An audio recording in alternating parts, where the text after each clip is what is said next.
Terima kasih tetap setia bersama channel Emunah TV. Dalam video kali ini kita akan menyimak tema menarik, apakah benar Muhammad ada dalam Injil? Dalam tradisi Islam, Nabi Muhammad dianggap sebagai nabi terakhir yang membawa wahyu dari Allah, dan Al-Quran menyebutkan bahwa kedatangannya telah diberitakan dalam kitab-kitab suci sebelumnya, termasuk Taurat dan Injil.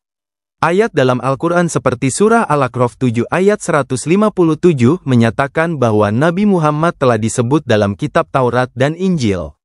Pandangan ini melahirkan interpretasi tertentu yang mengaitkan Muhammad dengan beberapa ayat dalam Injil, meskipun hal ini menjadi perdebatan antara umat Muslim dan Kristen. Bersama Dr. Bambang Nursena akan menjawab polemik ini. Selamat menyaksikan. Salam alaikum Bisham Hamasyah. Beberapa saat lalu saya menemukan sebuah buku yang dikarang oleh Abdul Haq Fityarti dan Abdul Ahad Daud. Judulnya menarik, Muhammad di dalam kitab suci agama Zoroaster, Hindu, Buddha, dan Kristen. Nah, sebetulnya saya sudah lama membaca buku ini. Dulu saya menemukan di salah satu tempat loak buku langganan saya dulu. Judulnya itu adalah Muhammad in the Bible. Tapi buku ini adalah buku terjemahan dari bahasa Inggris. Lalu kenapa saya kemudian tertarik untuk membelinya? Kalau tidak ada catatan dari Profesor Dr. Komarudin Hidayat, mungkin saya tidak beli buku ini. Karena terus terang aja saya itu tidak terlalu tertarik dengan polemik-polemik, debat-debat agama. Karena menurut saya itu bukan situasi Indonesia, itu perdebatan agama, menang kalah, itu bukan suasana Indonesia. Tetapi karena saya tahu Pak Profesor Komarudin Hidayat itu adalah seorang yang sangat menganjurkan dialog teologis dengan agama lain, dan tentu catatan beliau di sini cukup menarik bagi saya. Apakah beliau tertarik karena tokoh klasiknya yang bernama Abdul Ahad Daud ini, atau yang lain? Itu yang membuat saya membaca buku ini. Saya membaca buku ini ada beberapa hal yang menarik. Yang pertama, bahwa beliau sebagai seorang mantan Kristen, dulu namanya itu adalah David Benyamin Kaldani. Konon seorang mantan dari pastor gereja Uniat Kaldea, salah satu gereja Katolik di Timur Tengah yang memakai ritus Kaldea. Dan itu hidup kira-kira tahun 1900-an. Dia tertarik dengan agama Islam hanya karena bahwa menurut dia ada banyak nubuat dalam kitab suci Perjanjian Lama dan Perjanjian Baru tentang Nabi Muhammad. Nah, salah satu yang dia ajukan itu adalah nubuat tentang Parakletos yang disampaikan Yesus dalam Injil Yohanes, bahwa Yesus akan mengutus Parakletos yang lain, Alon Parakleton, di dalam kitab suci Perjanjian Baru. Saya tidak tertarik untuk cocokologi, cocok-cocokan, kemiripan bunyi, ya, bukan itu. Tetapi yang justru saya tertarik adalah merunut kronologi pencarian umat Islam ketika mengidentifikasi Nabi Muhammad dengan Parakletos ini. Nah, saya mencoba untuk melacak dalam berbagai macam buku yang berkaitan dengan perjumpaan Islam Kristen. Dan itu memang dalam Al-Quran, di dalam surah ke-61, yaitu surat Shaf, itu memang dikisahkan di sana bahwa Nabi Isa atau Yesus Kristus itu salah satu tugasnya adalah wa mubasyiran birrasuliyati mim ba'dismuhu Ahmad. Jadi memberikan kabar gembira dengan seorang rasul yang datang sesudahku, namanya Ahmad. Nah, kapan ini mulai diidentifikasi dengan Parakletos? Kita bisa membaca catatan sejarah. Setahu yang saya baca, itu ada sekitar tahun 720 ya. Itu adalah masa dari Khalifah Umar kedua atau Khalifah Umar bin Abdul Aziz. Itu ditemukan surat Kaisar Leo ketiga kepadanya mengenai dialog agama. Dan Kaisar Leo dari Bizantium, Leo ketiga itu meyakinkan kepada penguasa Muslim itu bahwa identifikasi Parakletos dengan Muhammad itu salah, karena itu terlalu jauh baik dari sudut pandang teologisnya, narasi seluruh kitab Injil itu, artinya teks dan konteksnya tidak sambung. Berarti sekitar tahun 717 sampai 720 sudah ada upaya untuk mengidentifikasi Muhammad dengan Parakletos. Lalu tafsir yang tertua menurut saya, karena ini sebelum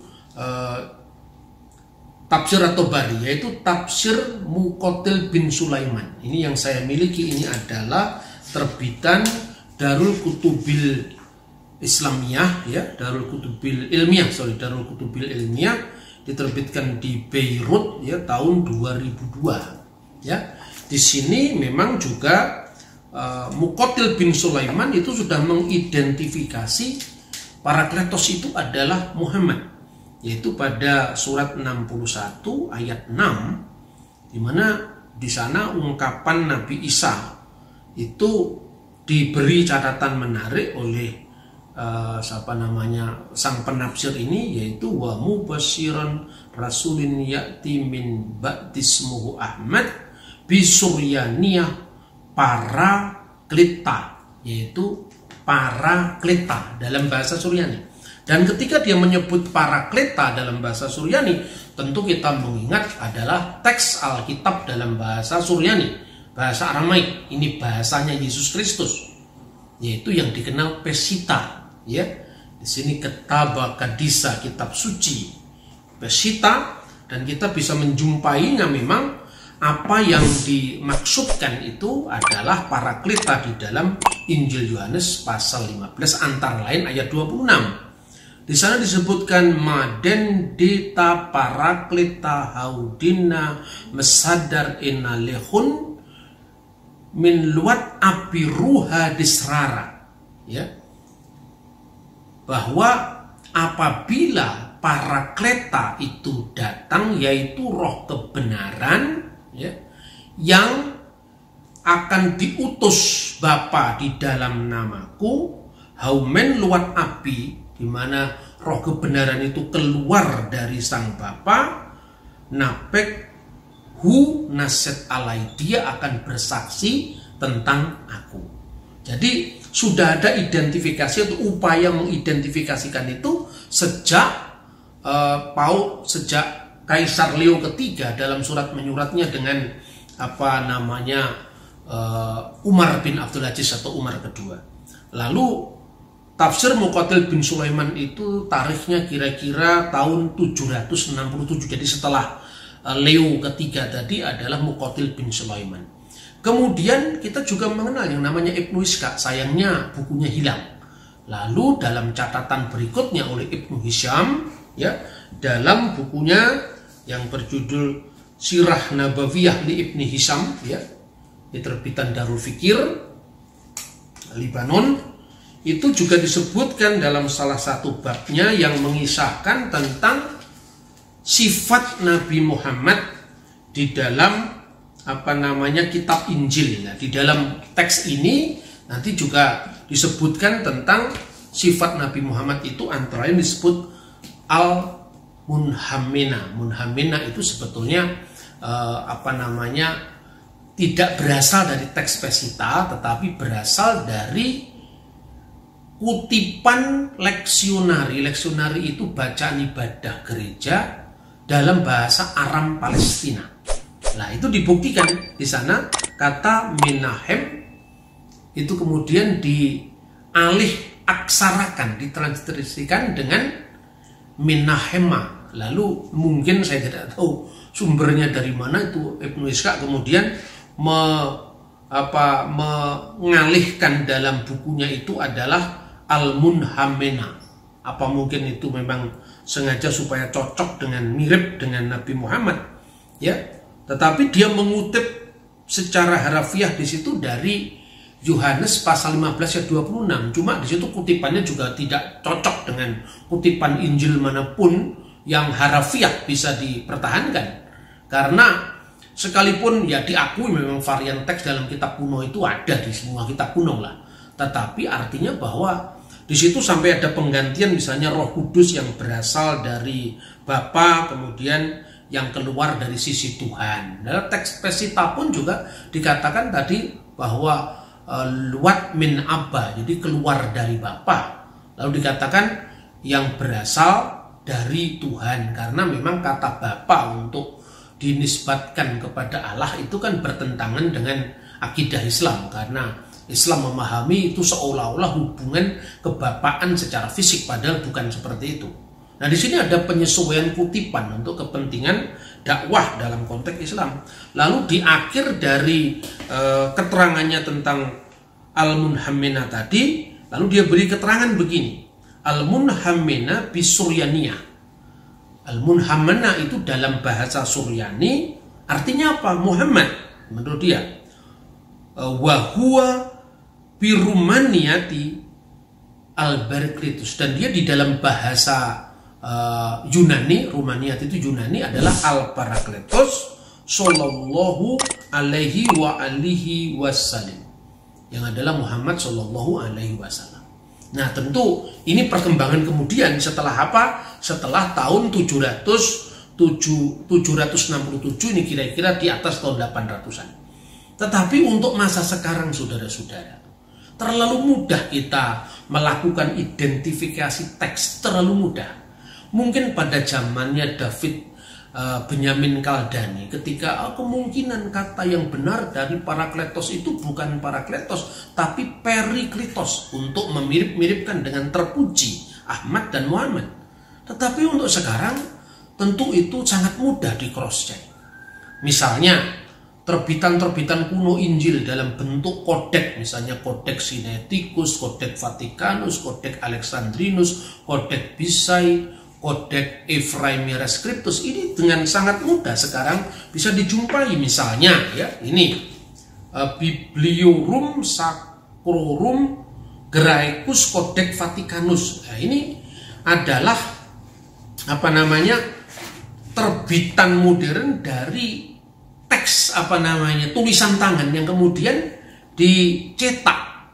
Tentu orang bisa langsung membandingkan dengan teks Ibrani cetakan huruf modern. Ini belum ada titik komanya. Kalau misalnya mengucapkan NRK in Holocaust ke Holocaust in prostortion ketes, seperti itu.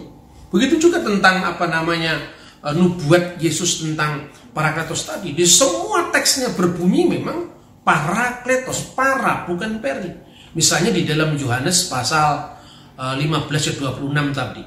Hode Parakletos tu pneuma tu akion hu pemsei hu pater en tu onomatimo. Semua ayat berbunyi demikian.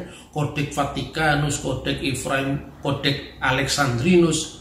Bahkan sebelum kodek, jadi itu masih dalam bentuk papirus. Misalnya papirus 66 itu disimpan di Bibliotheca Bodmeriana Switzerland. Itu juga bunyinya seperti itu. Nah, kalau kodek Vatikanus itu tahun 325 dan kemudian P66 itu naskah Injil Yohanes yang disimpan di Bibliotheca Bodmeriana Switzerland, itu uji karbon terakhir ini dari Profesor Kim itu tahun 120. Nah, sementara menurut catatan-catatan Apostolic Fathers, murid-muridnya para rasul sendiri, misalnya Papias, Polikarpus itu sejaman. Itu Rasul Yohanes meninggal tahun 96 di Efesus. Berarti hanya ada time gap antara penulisnya yang aslinya dengan naskah tertua yang ditemukannya. Itu tidak sampai 24 tahun. Tentu keakuratan teksnya bisa dipercaya, dan semua naskah kuno dari abad kedua, ketiga, keempat sampai kira-kira abad 11, lebih dari 5.000 naskah perjanjian baru yang aslinya semua menyebut Parakletos, tidak ada Perikletos. Kemudian yang kedua, di dalam penerapan ibadat dari abad ke abad, gereja selain punya kitab suci itu adalah punya buku-buku apa istilahnya itu, liturgi maupun buku-buku hukum gereja, ya hukum kanonik gereja, misalnya Didaskalia. Ada Didaskalia Apostolorum Koptik, Didaskalia Apostolorum Yunani. Didaskalia Apostolorum Koptik itu ditulis tahun 189, ya. Itu pembukaannya menggunakan kata Parakletos dalam pengertian Roh Kudus. Misalnya, ya, ini terjemahan Koptik dari bahasa Koptik, dialek Sahidi ke dalam bahasa Arab. Tertulis begini, Bismillahil-Ab, ya demi nama Allah Sang Bapa, Dobit Al-Kul, yang menguasai mengendalikan segala sesuatu. Ini terjemahan dari bahasa Yunani Pantokratora. Wa ibnihi, dan putranya Yesus Al-Masih, wa Ruhil Kudus, dan Roh Kudus, bil Baraklit, Parakletos. Jadi ini tahun 189. Semua ritus gereja, kitab suci, semua menerjemahkan, kadang-kadang dengan Al-Mu'azzi, ya, sang penghibur, sang penolong, kadang-kadang hanya ditransliterasikan Al-Baraklit, tapi semuanya seperti itu.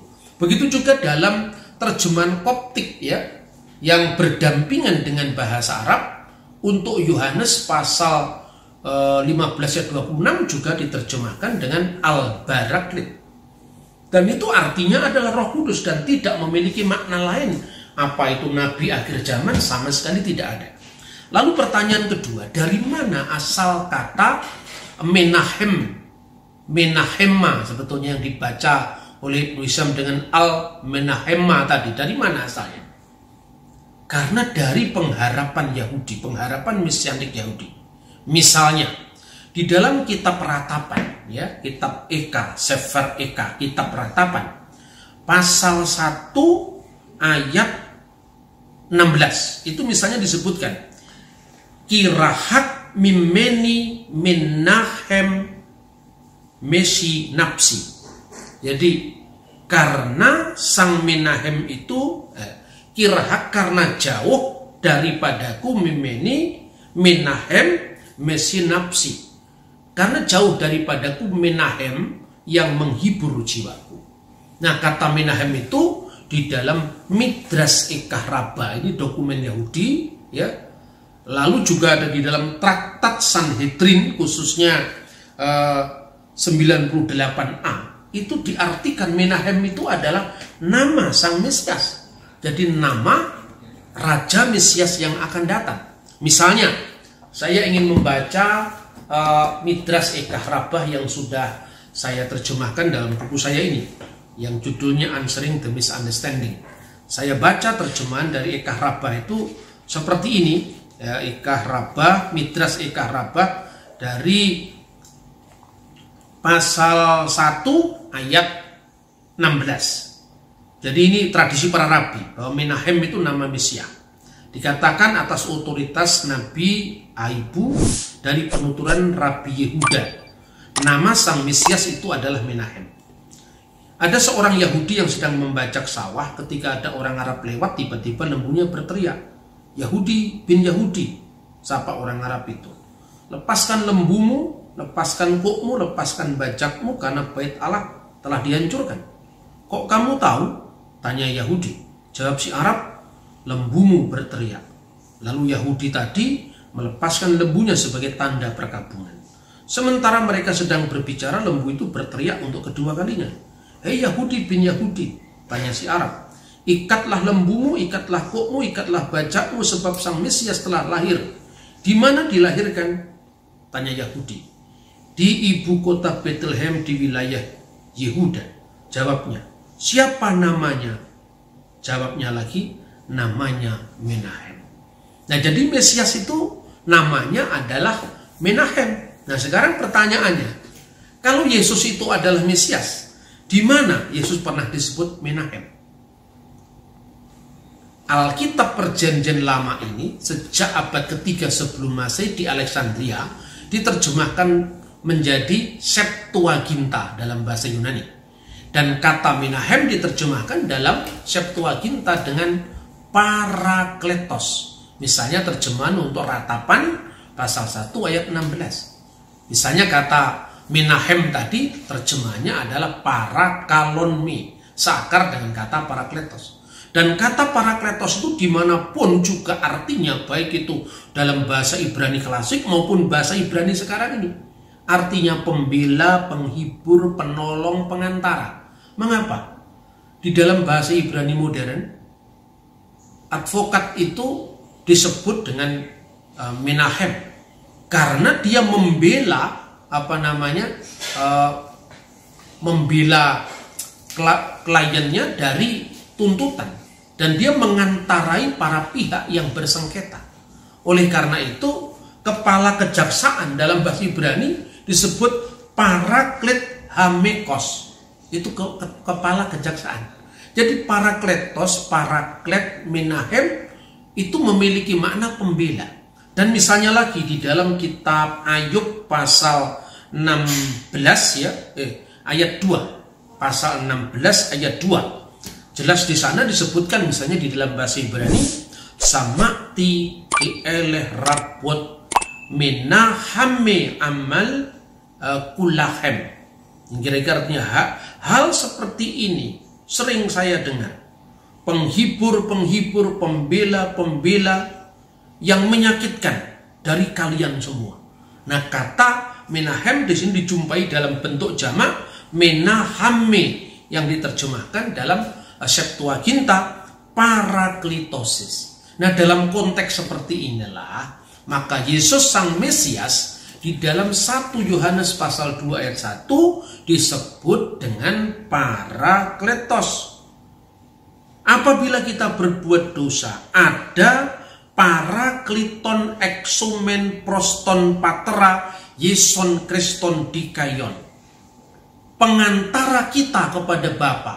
Kenapa disebut pengantara? Kenapa disebut pembela? Kenapa disebut penghibur atau penolong? Karena jaksa, pembela, penolong itu kan mengantarai pihak yang bersengketa, para pihak yang bersengketa. Mesias mengantarai kita kepada Allah Sang Bapa. Maka Mesias disebut parakliton.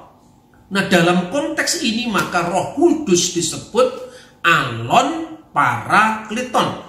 Dalam Injil Yohanes, kenapa disebut alon parakleton? Saudara, di dalam bahasa Yunani ada dua kata yang diterjemahkan dengan lain. Yang pertama alon atau alos, alon parakleton. Parakletos yang lain, satunya adalah utros atau utron. Kata utros itu lain secara bertentangan, lain secara berhadap-hadapan, lain secara bermusuhan. Misalnya antara Allah dengan ilah-ilah yang lain.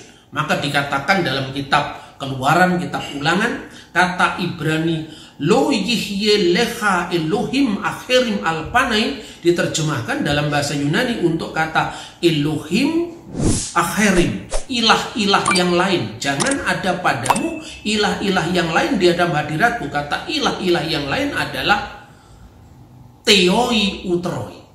Begitu juga dalam 1 Korintus pasal 8 ayat 4, di mana tidak ada ilah lain kecuali yang esa. Oudeis theos utros. Di sini utros bukan alos. Utros eimihes yang diterjemahkan dalam Alkitab bahasa Arab la ilaha illallahul ahad. Nah, dalam konteks inilah Roh Kudus disebut penolong yang lain dalam persekutuan. Karena Bapa, Putra dan Roh Kudus itu adalah salah safi akonim, tiga di dalam personalitas ilahi. Tentu bukan person dalam pengertian manusia yang terpisah satu sama lain, tetapi di dalam satu zat hakikat yang disebut satu ousia, yaitu Bapa yang adalah wujudnya, Putra adalah firman-Nya yang berada dalam sang wujud yang satu, dan Roh Kudus yang juga berada dalam diri sang Bapa. Karena itu kita berdoa dengan Bismil Abi Walibni Warrohil Kudus Al Ilah Wahid, demi nama Bapa dan Putra dan Roh Kudus, Allah yang esa. Nah, Roh Kudus adalah alon parakleton karena Yesus Sang Mesias adalah Sang Parakletos, Sang Menahem. Kiranya apa yang saya sajikan dari tanggapan terhadap tulisan dari David Benyamin Kaldani ini bisa paling tidak memberikan pencerahan kepada orang Kristen yang imannya sedang dipertanyakan oleh pihak lain. Tuhan memberkati kita. Shalom alaikum Bishem Hamasyah. Klaim tentang Muhammad dalam Injil. Beberapa ayat dalam Injil, terutama dalam kitab Yohanes, diinterpretasikan oleh sebagian Muslim sebagai nubuat tentang Muhammad.